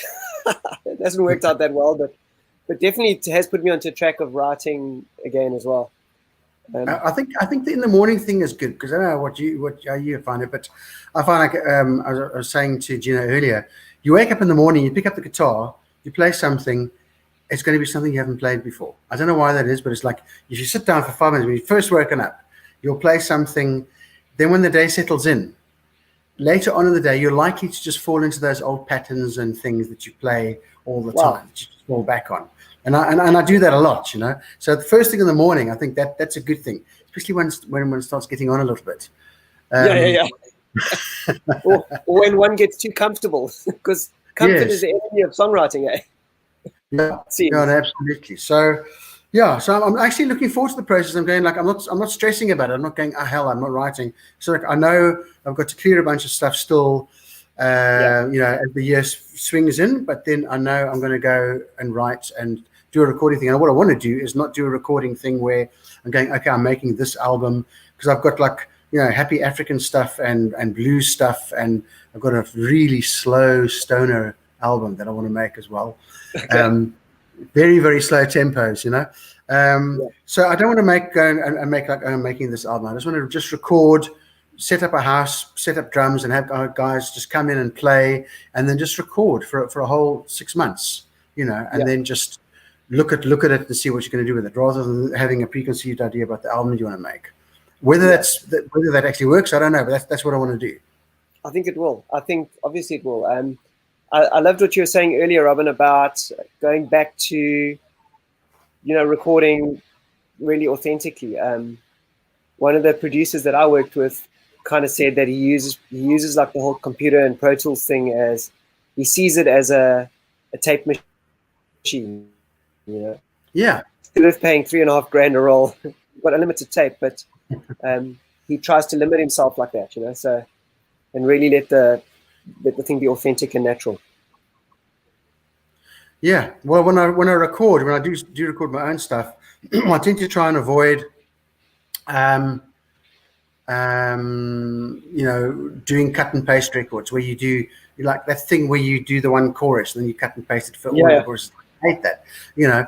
You just don't get all of the little glitchy things that happen when you're making a recording. You know, sometimes, okay, I'll admit sometimes you do go that route, but by and large, if I'm doing a guitar take or a vocal take, I want to press go, and then maybe I'll drop in once or twice. But this thing where you chip away, I want to get the take down. I want to record a performance. I don't want to, you know, then assemble, you know, a vibe. I want to capture a vibe. Exactly. You know? I think people can, you know, they can't hear that. They can't hear really. I mean, just your sort of crew listening to your music can't really hear that, but they feel it. They feel when you've cut and pasted. You know, they don't. It just, and I think the whole, I hope the whole world is going to move back towards, it certainly is like with video and stuff, where a cell phone video will have a lot more traction than a produced video. I hope music goes the same way again, where people start really getting into the authenticity of it with warts and all, you know. Seems to be that way. I mean, look at some of these guys that are killing it on Facebook, like Poe and Larkin, and you know, I mean, it's just the Facebook, and it's just them going live and playing the hell out of it, you know. So, and people are responding to that, and it's kind of weird because I mean, I listen to the radio, and I mean, I'm forced to listen to the radio a lot. We listen to KFM. Well, I know the Carl Wasty show very well because I've got a 13-year-old. So so you know, so when I'm doing Dad's taxi, that's what we listen. You listen to Billie Eilish.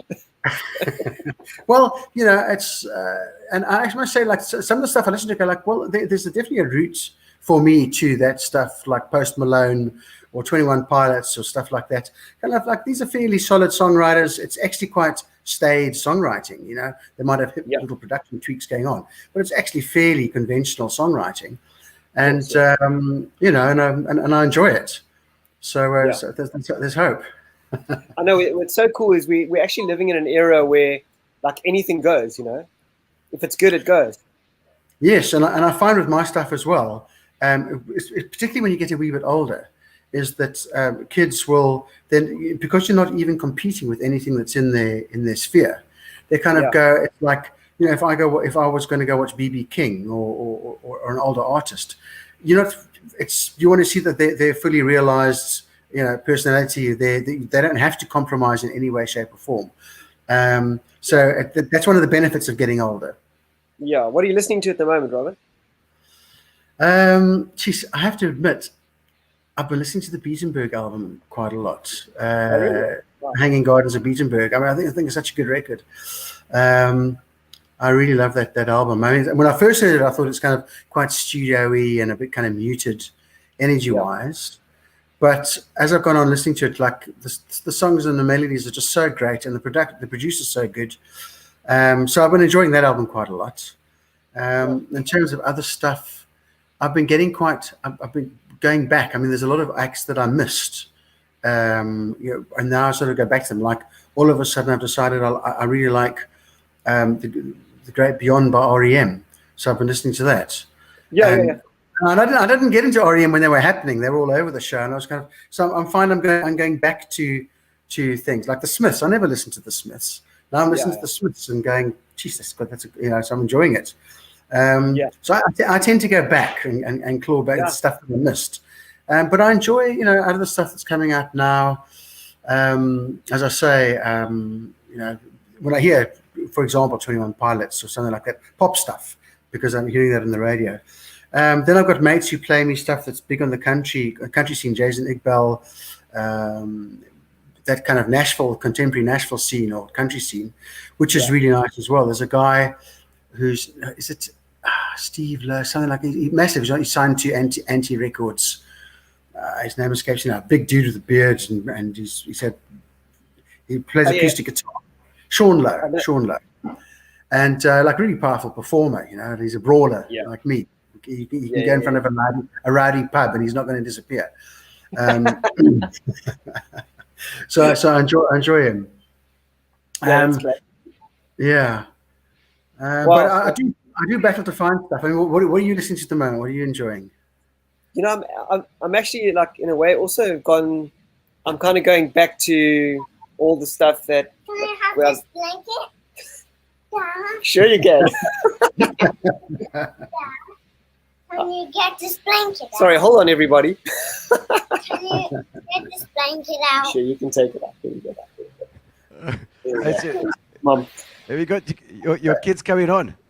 Yeah, they're going on. Robin, to answer your question, I've gone back to all the earlier stuff. I'm actually listening to NXS. I love it. U2. I'm listening to like all the first things that got me going. But I've always listened to music for songwriting over and above a particular band. Of course, I've had my favorites, but I mean, anything from, like you even said, 21 Pilots. When I first heard that, the first hit song they had, I was like, wow, this is really amazing. And I actually loved the production of it. So, but I'm definitely listening to all the original stuff. Lionel Richie, Dancing on the Ceiling was one of the first records that I bought with the songwriting. So. Lionel, you can't go wrong. Yeah. No, I was saying that Darren, saying to Gary now that Darren doesn't like a big rowdy audience. That's me. I'm there. Darren, Are you that guy? When I'm there with you, when I'm with you to help you, then we rock it. Darren, don't you notice that it's always your muso buddies who are the loudest table when you're trying to get a show over? You notice that? Yeah. Tell me about it. We're gonna start a new band called the Has-Peens. Darren and Brad Has-Peens. Yeah. No, we're gonna have a jam together again. Yeah. We'll do it. Anyway. Oh, but Darren, thank you. Thanks for coming in, man. I hear someone who's got the blues. Yeah. No, I haven't got I'm too happy to play the blues now. Sorry. I'm with you, Gino. Dear. Good to Thanks, see you, Darren. Robin. I look forward to hearing. Really look forward to hearing what you've done with Steve's new stuff, man. We'll chat soon. Lekker, man. Lekker. Okay. Chat soon. Cheers, guys. Steve Walsh. Excellent job, Jared. Yeah, Steve Walsh was he in J-Bay for a long time as well, wasn't he? Yes, Steve was in J-Bay. He was restauranting then. Yes. What is the place called? I'm trying to remember. The Blues. 12 Bar Blues. 12 and then he Blues, was okay. Yeah. Yes. Yeah. And then he also was at that wee restaurant overlooking Supers. Restaurant Supers. Oh, right. So he's been cooking for many, many years. He gets upset if I call him a chef, but he was a cook. Yeah. And I remember Steve Walsh doing Carla Street in Grahamstown. He was always like super popular. When we went to the Grahamstown Festival, Steve Walsh was always there doing his thing. Yeah. Hey, how's it, Brad, in the UK? I see Brad. Yes. And Robin, how's it, Robin? Oh no, I see. There's another one, Brad Bradstock. There we go. There's a couple of Brads. Yes. And Annette Stradom saying she watched you at Triggerfish. Where is Triggerfish Brewery? That's in kind of Strand, at the other side of the bay. Yeah. Very Okay. nice. Of course, the all of them, the 80s stuff. Do you still enjoy playing that stuff, or is it like, I like playing for God's sakes? Well, I went through a period where I didn't like playing the old songs, and some of them I like less than others, to be honest. But I kind of, the thing is, I do get a little bit of pleasure out of playing them because they still do stand up on acoustic guitar, and so I enjoy being able to play All of Woman, It's a Shaky Town, After the Fire, that on an acoustic guitar, and they still go over. So I mean, and also there's that thing where. And I realized this after I went to go see Van Morrison at the Hammersmith Odeon or wherever it was in London, and he played a Brown Skin Girl, and he's a notoriously grumpy old git anyway. And when he played, he apparently hates playing Brown Eyed Girl. Yeah. So when it was time, he obviously has to play it, and he just stood there and he said like, "Here's your song." And the band kicked in. And that's when I realized everybody's got one. I mean, and somebody said to me, "What, you're going to go see Frank Sinatra? He doesn't play my way."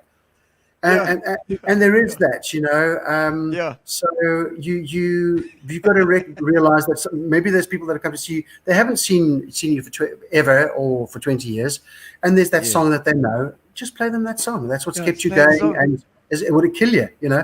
And so I enjoy playing it, but I make it work for myself, you know. Sometimes you get guys, and I do, and you know, I have to say that it's a double-edged sword, because you do get people that love Baby and Good and All of Women who haven't listened to one thing that you've done in the last 20 years. And those are the fans who need like a hole in the head. Yeah.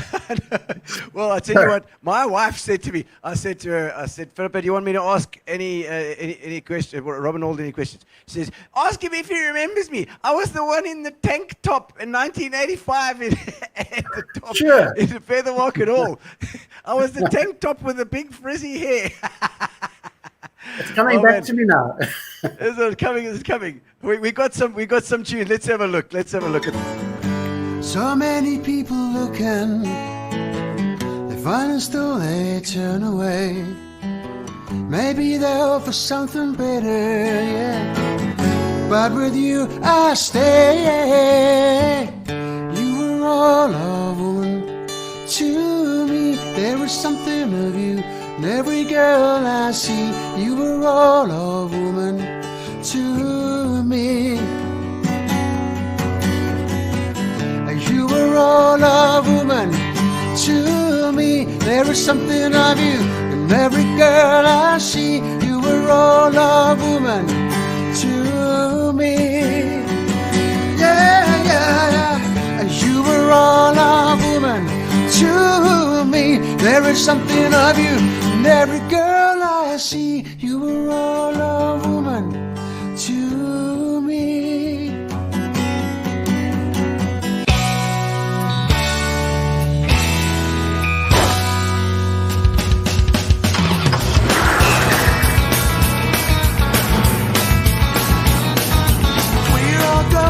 Summer holiday, anywhere where the sky is blue.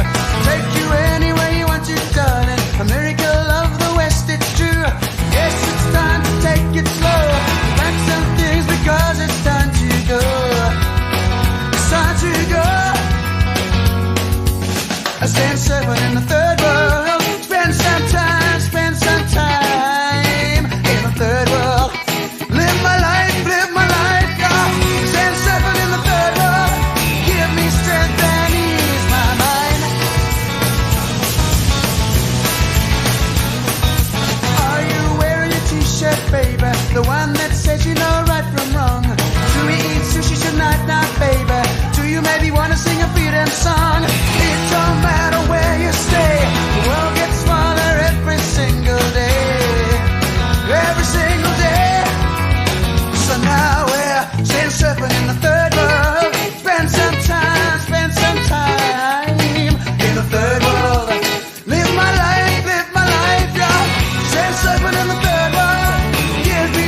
That was quite a lineup. Yeah, indeed.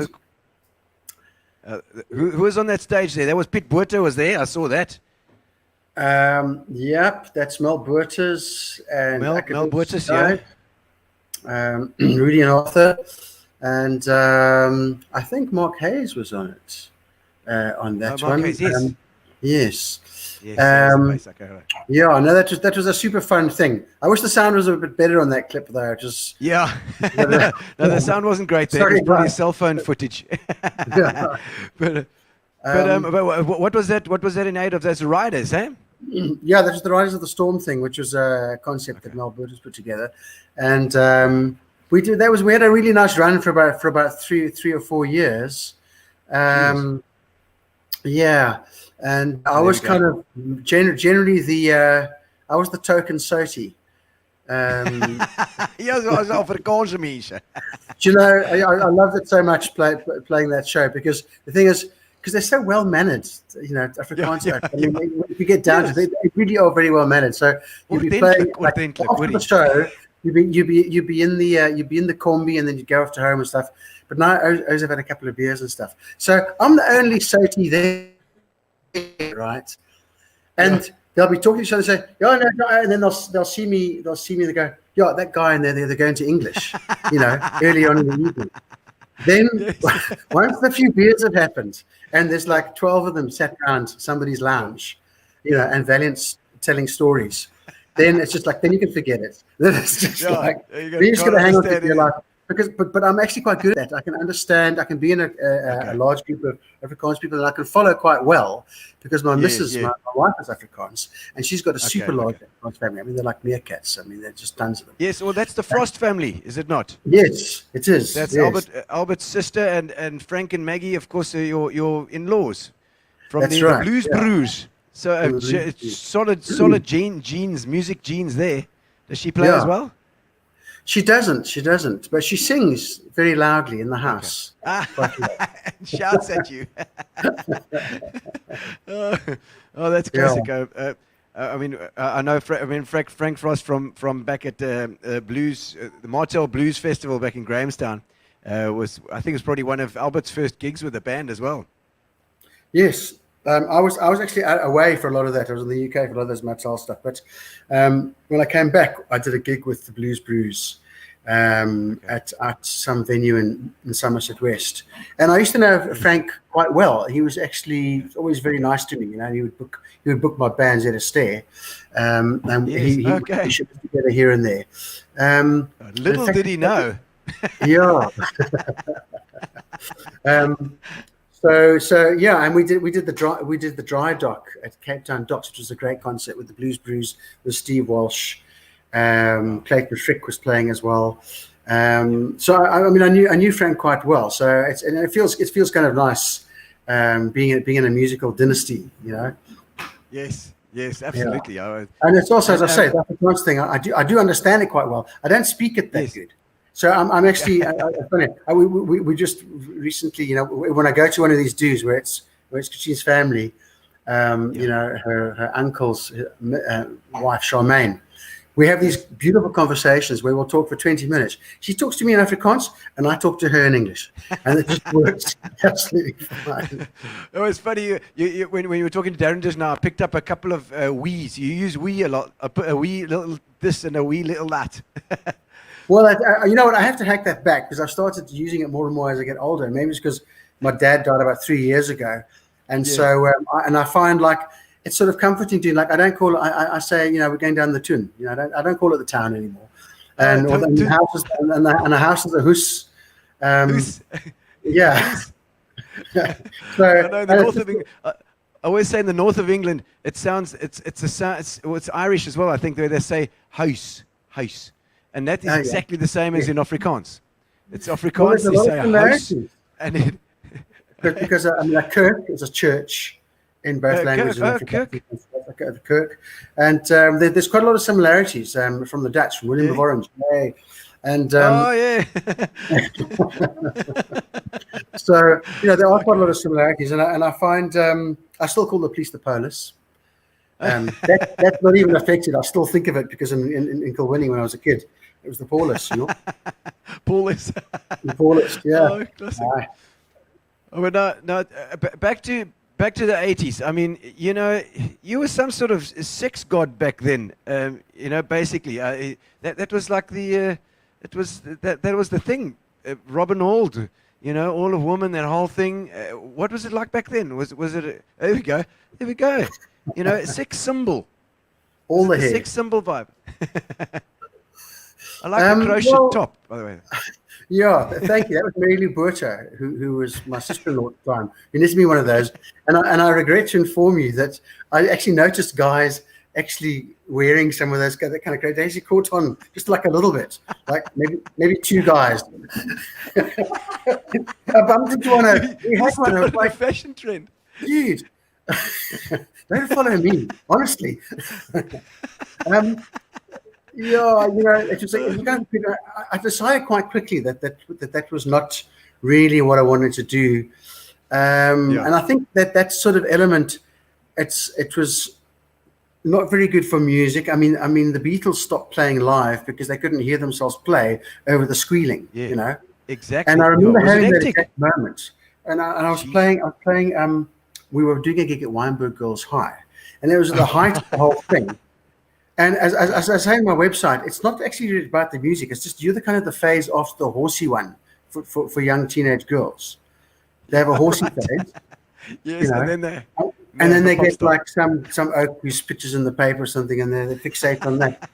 And music doesn't really come into it. And I remember having this exact moment. I was at Weinberg Girls Home, we were playing, and for some reason they had these steps in front of the stage with it, so the girls could come quite high, and they were going bananas, you know. And I was sort of playing, and I was looking at them, and I was sort of doing stuff that wasn't even musical. I'd like lift my guitar, and they would react. And I remember having this detached vision where your brain's outside yourself. And you're like, I don't want to do this. You know, this is like not much to do with music.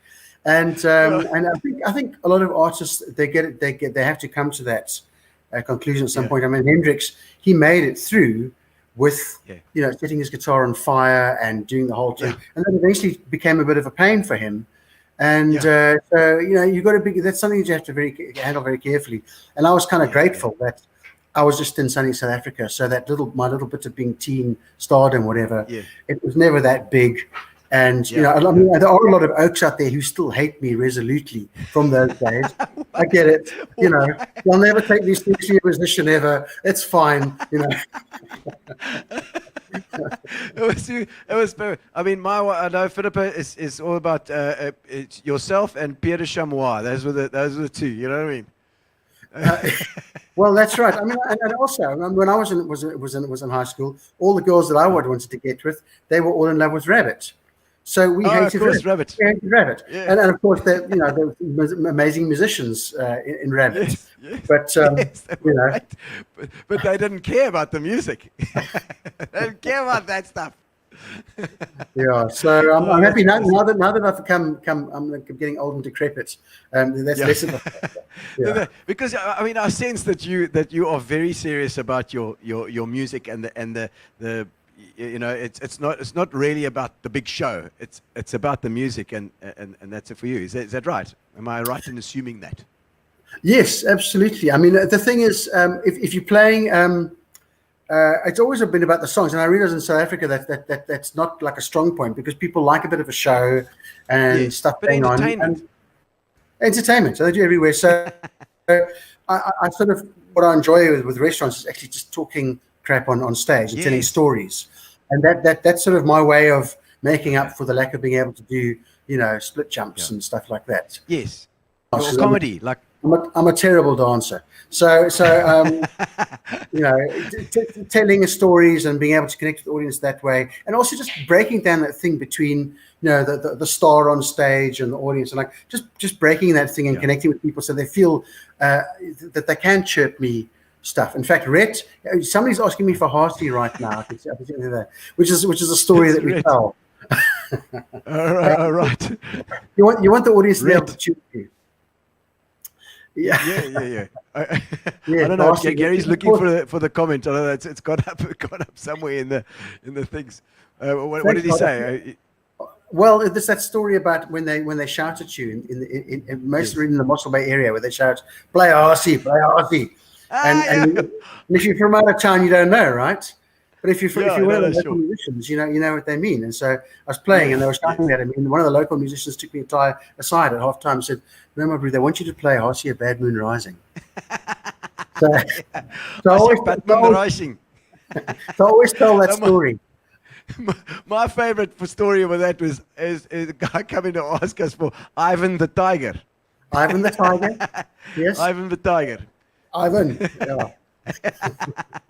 Oh, there we go. We're going to get through some of the comments we missed here. At one time, Mercury Lounge, Robin was playing Anton Marshall and I were DJing. The turnout was so low, we used the audience cheering audio from the Nirvana Unplugged ECF with Nirvana Unplugged.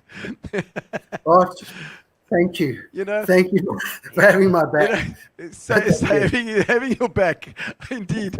You know what you can do, Art? When you're making love, you can use that same CD because it's better. But use a live CD, not a normal CD when you get in the mood. Because at least with a live CD, it gives you applause every 4 minutes. Mercury Lounge. Well, much appreciated. What is this? Good cats know Bedrock originally from Oranjemund. Shout lads and dads one. No, I've never played Oranjemund. I've got a very good friend from Oranjemund who's lived there, but I've played Walvis Bay. Have you done Walvis, Gino? You know what I've done on Dangwa. Oh yeah. I went through Walvis Bay and we had a little bit of, what's it called, Joe's or something there. There's like a pub there that's really cool. Yeah, Joe's pub. We went through there, but we went on to Ondangwa and Dongwa and did a gig there. It was like one of the old army bases that's no longer, obviously. Is it Ondangwa? Or Shakati, I think, up there. Okay, yes. I see Anthony saying caught up with Robin the Rider in the Storm in Windhoek Country Club. Oh, there we go. That's right. That was the rider show at the club there. We had a great night there. We did also have a very bad night in Windhoek with the Riders, being a New Year's Eve. Oh, really? Yeah. We played this. Yeah. Anyway, you know what? That's a long story. No, come on, tell me. Come on, you can't leave us hanging now. Okay, all right. Well, it was actually a sports center that had been put together. This humongous sports center that wasn't operational yet, and it was one of these kind of dodgy cabal of businessmen who'd got together, and they thought they were going to make a killing on this night. Of course. We got a great plan. We got this huge venue. I mean, how many times have you done? It's like guys think it's like in the old days when they used to do stadiums. You get some guy who think. It still happens today. People start a festival. They think, how do you make a lot of money? Well, you put on a one-off event, you put a whole bunch of bands on, and you're going to make millions. Yeah. And they don't realize that those events that, like Opi Kopi or Up the Creek, they started off to 150 people, and it took them 6 years to build it. Yeah, to build it. But they were going to have this big thing, and it's going to make them a lot of money. So they put this thing on.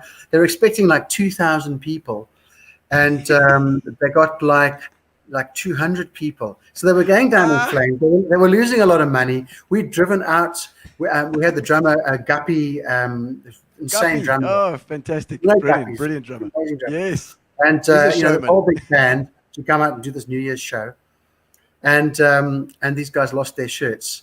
So the next day, we got invited round to one of the Oaks an afternoon for an afternoon braai. He was plying us with oysters, and what I realized was like when Oak's going to deny you, he generally softens you up first. He did everything. They got the money. It so lekker for us. And then a week later, just like, oh man, just can't pay you. And they had lamb on the spit there. I had a piece of that lamb. If that was lamb, I've got some land in Mykonos I can sell you. I mean, it was tough, gamey old boot scarp that they got from some farmer, and they put that out. And I don't know, we could have probably been paid in scarp flace after that gig. Anyway, we never got paid. Actually, no, we didn't. We got paid a little bit, but we got stiffed. Oh, yeah. Anyway. Yeah. Always. Yeah, I see. Robin and Wendy Oldfield, the Music Kitchen was one of the best shows I've ever been to. I've actually got a little clip of you and Wendy. Let's have a quick quiz. Awesome.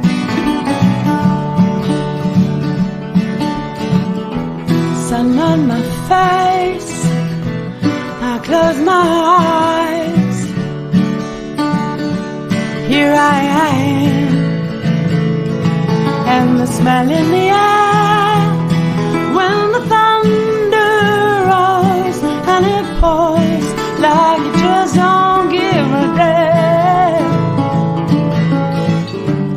It's a place within, it's the walls we live in, it's the earth we're sharing, it's all and everything. It's home. You put your writing on the wall, your home, and your hands into the soil. Home. It's everything and all. This is your home. Your home. Put your writing on the wall, your home, and your hands into the soil. Home. It's everything and all. This is your home. Your home. This is your home.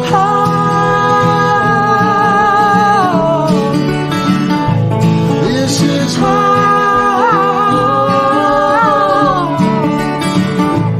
This is home.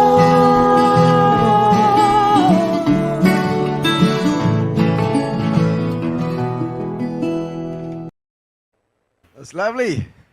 Thank you, man. In fact, Beautiful. that's Wendy's new. She's just done a solo album, or well, she's doing a solo album, and that song "Home" is going to be the single which they're releasing on the 15th of January. Oh, So lovely. yeah. It's beautiful. That's- It's beautiful. And yeah, I see lovely Tim stuff. Parr saying hello there as well. Phenomenal Okay, guitar player. Yeah, indeed. Yeah. Did he In not fact, play with Wendy as well? Well, yeah. Tim, I just got to Sweatband, tell was you, man, I listened to the whole of the Backstop album driving up the coast a couple of days ago. Yeah, such a good album, man. Backstop. Excellent. Backstop. I'll have to have a listen as well. We'll have to have a go at it. And I know you and Wendy have been playing together. You've played together quite a lot over the years. Yeah, well, we've got a duo, Oldfield. I can't believe we played Yes. together for 2 years before we figured out that one. And we tour we do the coast and Joburg, Cape Town. We've been working sort of it must be 3 or 4 years now that we do it. So we lock off a period and go like, okay, we're going to do a tour, and we lock off our time, and then we do it, and then we go back to our own lives and everything. But right now, Nice. Wendy's doing a solo album. It's coming after that, so Okay. we're going to support that. Brilliant voice, and we'll have to have her on sometime and chat about her because she's got an amazing history as well. Awesome, talented lady that, and never seems to age. I know. What the hell, man? Rock and roll. I see Robin saying, saw you at Splashy Fen. It was at Splashy Fen 2000. Yeah. Yeah, wow. Jeez. Have you, 20 years 2000. ago. Really? Yeah, I think we were also playing there. We all played that same Splashy as well with Eminent Yeah. Child. That was great. Have you ever Yeah, been to back to Splashy? Back to Splashy? I haven't, I did. No, I didn't. I think that was the one time I did Splashy. I think I might have done the off-Broadway stage, the acoustic stage again, but not very much. A lot of the big festivals, they tend to go, Hectic. Hectic. So young. Yeah, I mean, Splashy turned into the thing where it's more of an EDM dance festival now. Yeah, that's what it is. So, I mean, the last time I went, I just felt my age. I got to say, actually, Pedro asked me to go and MC 2014. I think was my last one, and oh my word, because I'd played in 2000, 99, 2000, 2001. I think I'd done a couple of gigs. And I went back and I realized that I've got older. Yeah. Maggie Caton saying hello, and Art Pereira again. He says at the Whammy Bar. punk rock band All right. with Robin's band. Did you play Okay, punk? the Whammy Bar, blimey. Pitched it for me, we were double booked and said we could still play. Jeez, that's not. Did I ask you for money? No, I'm sure. Oh, classic. Oh, that's brilliant. That's brilliant. Art is, in fact, Art, I don't know if you remember this, but you were my first friend on MySpace. Oh, on MySpace. We were just talking about these things, like going through, when you in the 80s, obviously you had to have the record company, you have to do the thing. These days, you have to move with the times, and it's so difficult to change over to all these things. Some of them, MySpace and these things, they last for a couple of years and then they're gone. I know. Well, I mean, I have a lot of conversation with artists where they go, it's this and it's that, but I always say one thing: just cast your mind back to when you were doing gigs and you were standing under the Eastern Boulevard in Cape Town in a howling southeaster with a bucket of glue and some posters, and you were slapping the posters on with the glue getting slapped in your face, and the police shouting at you, and there was a lot of that took a lot of time, and I mean it was fun, as somebody pointed out on Facebook the other day. Yeah, it was a lot of fun.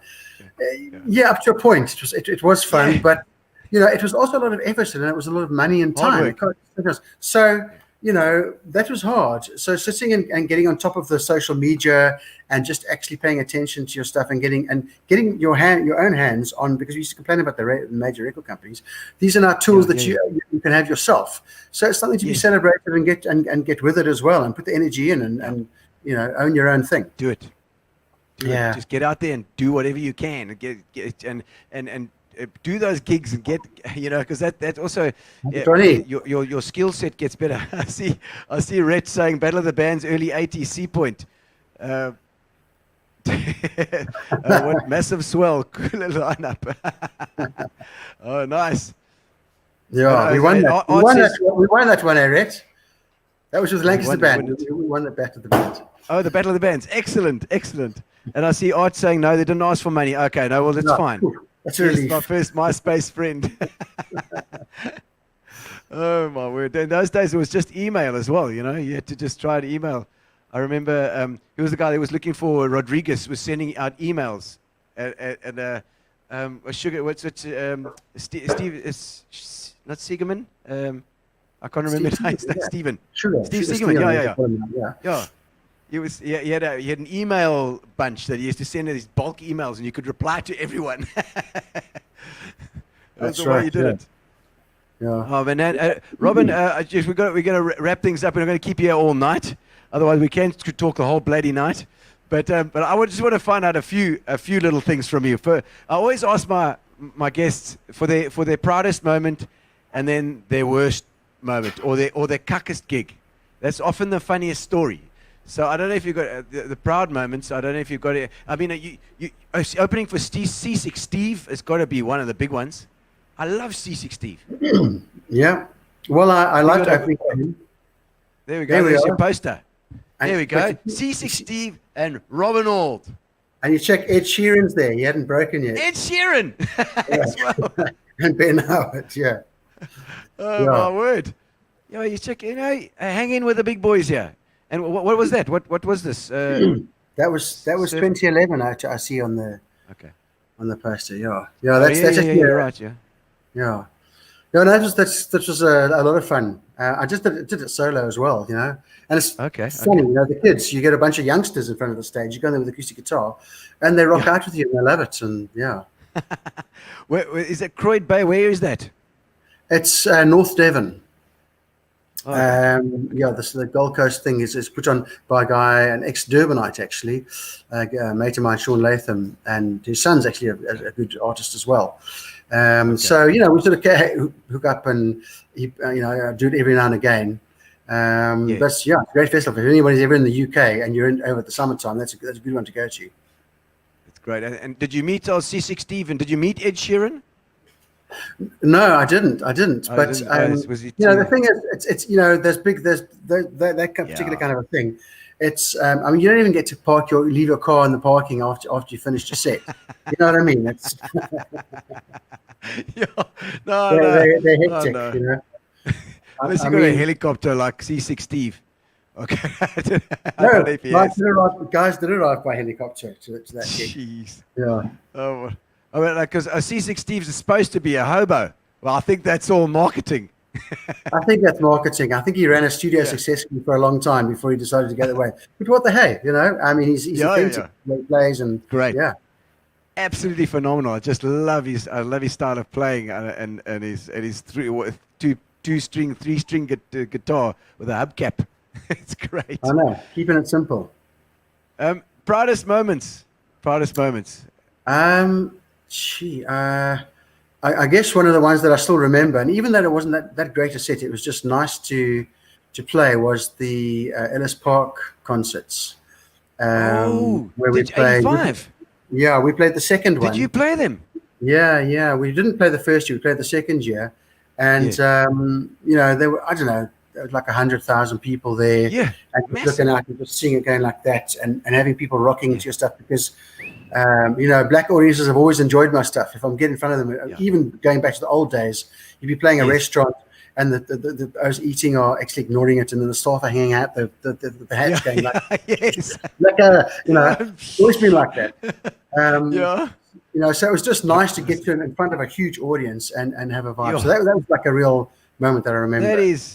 That is a big one. That's a big one, Robin. I remember those concerts. They were absolutely phenomenal. I've also seen Avoid over there doing their set, incredible as well. But that huge audience, insane. Robin used to come rock climbing with us in the mid '80s at Silver Mine Boulder. Nice bloke. That would have been with Ward Walkup, I'm guessing. I don't know where it is, but Craig, you're a nice bloke as well, Craig. Thank you very much. And so now my best are the crappiest gigs. Your shittiest gig ever. Okay, well, there's a bit of a story attached to this. So some of the actors that know my shows will know this because I tell this one. It was actually our exercise in playing at a concert in Bloem. It was the 80s, and our manager at the time, he battled with trying to get us to sound like Depeche Mode. But he thought maybe if you could get us to dress like Depeche Mode, we'd be onto something. So we had a designer, and we had all these 80s clothes given to us, and I had this like kind of a cape with beads along the bottom, and like tights with a pink web between my knees, sort of thing. And like a flying thing. Like a flying thing, yeah. It was like one of those flying squirrels that goes from tree to tree in Aussie, and the bass player Rob Mack, he had like this Michelin Man kind of bumblebee outfit that was head to toe with these black and yellow stripes going all the way around it. Maya the Bee. And so we played. We were going up to do this festival, this big concert, which was one of those ones that we were talking about earlier, where the guy thought that he was going to make like $1 million. And it was the main stadium in Bloem, and we went up to play it, and we were going on after Patricia Lewis, and I remember arriving at the back of the stage, and Patricia, she hadn't wised up and gone for the Afrikaans market. She was still foolishly trying to crack the English market. And she had this like super sexy routine, and she had this like painted on catsuit vibe, and she was doing this routine. I think it was like sort of Hillbrow bump and grind, I think could be best described. And she was doing this super sexy routine going, and then we were stood at the back, and looking out from the back of the stage, I could see they were trying to get like 30,000 people there, and they had about 160. They had about 160 people there, and they were all 17-year-old Bloem male youths, like in front of the stage.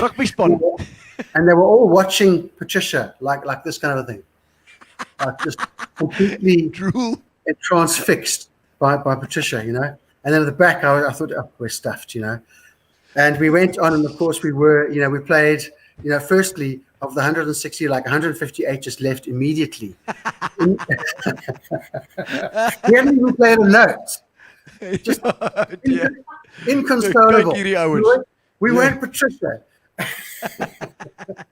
Oh no! And then there's the two oaks. We started the song, and the two oaks came up to the front of the stage, and they looked at the pedals that I was playing through, and then they pissed off as well. So we were playing in this massive stadium to nobody. It was empty.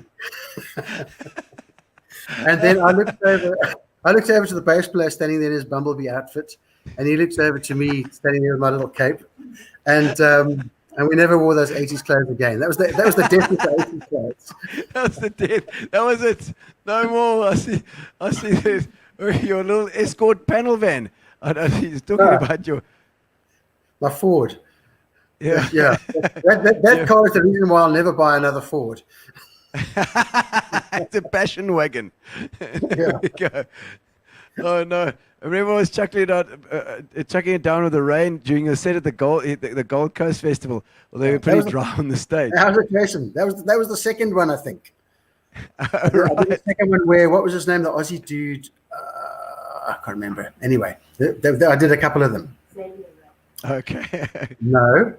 Oh, sorry. My wife's correcting me here. I think she's done quite well. She's been listening to me the whole night. She hasn't corrected me once, so this is good. If you've seen Gino's spot before, you'll know that when Philip is doing the tech, I get it all the time. You always get corrected. Okay, cape is better than what? Cape is better than gigging in shorts. In Bloom, they're okay with shorts in Bloom. Maybe that would have been a better plan. Yeah. Jan direction. Could have done it.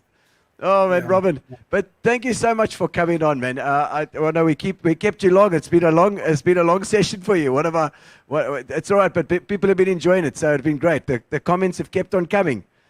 So, thank you. Thank you. It's been such fun. And tell your producer, nice editing job. Oh, you know. Yeah, I noticed that. Some nice putting clips together. He's obviously a hot shot. I mean, I don't know who he is, but he gets out there. He does a bit of, people say editor king. He's just doing his job, man. Yeah.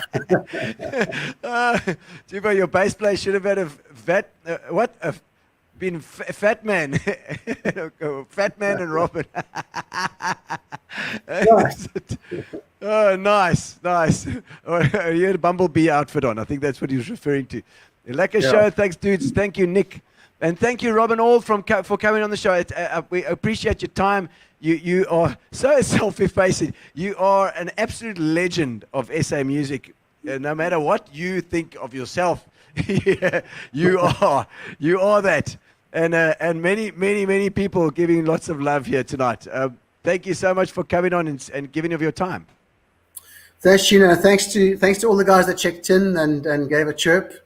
Lovely to see you on here, and hopefully we'll catch you at a gig sometime in the not too distant future.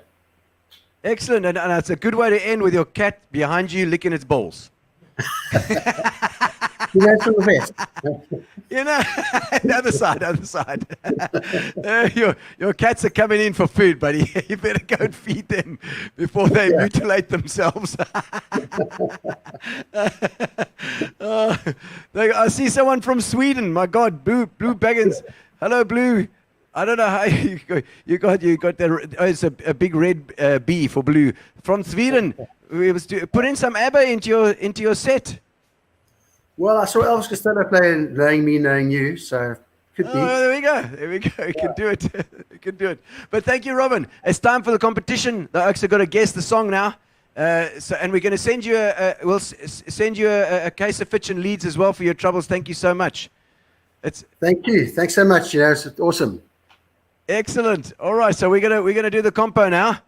Thank you to Robin. What a lovely guy. We've got I'm going to play the drums for you. I'm going to do a song. It's going back to when Robin had his first album out, but it's not Robin. I've been using another band. It's like a secret. So I'm going to try and trick you.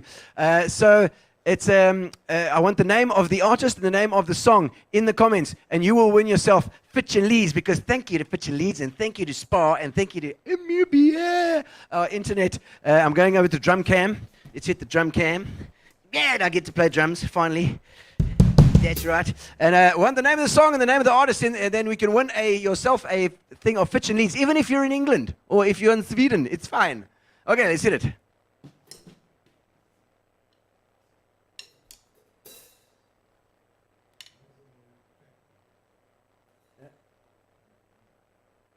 I've got it. Still not playing. Oh, hang on. Our track's not playing for some unknown reason. Should be. I don't know why it's not playing. Oh dear. Are we going to have to skip the compo this week? Are we going to try and get it? We're going to try and get it. Try and get it. All right. Oh, rickety-ticky-tacky, mongoose is gone. Rickety-ticky-tacky, mongoose is gone. Coming around to kill your snakes, oh, my love. Oh, rickety-ticky-tacky, mongoose is gone.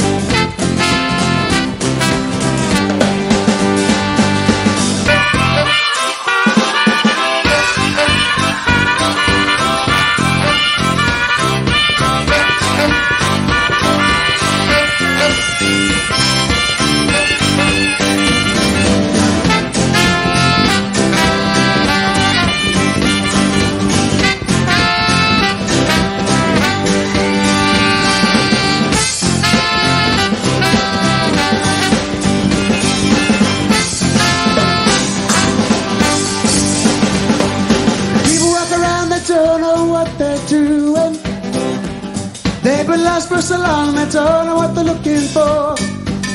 Well, I know what I'm looking for, I just can't find it. Oh, guess I have to look inside of myself some more. Oh, inside of myself, yeah.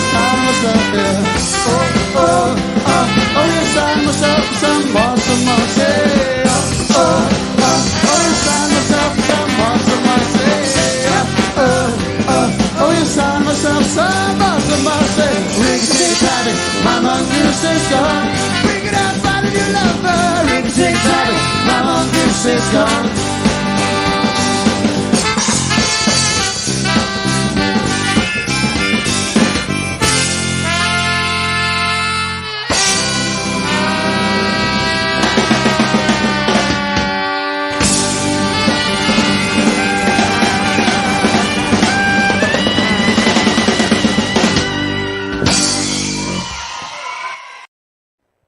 Well, we use Robin's because for some reason I can't get the track going here.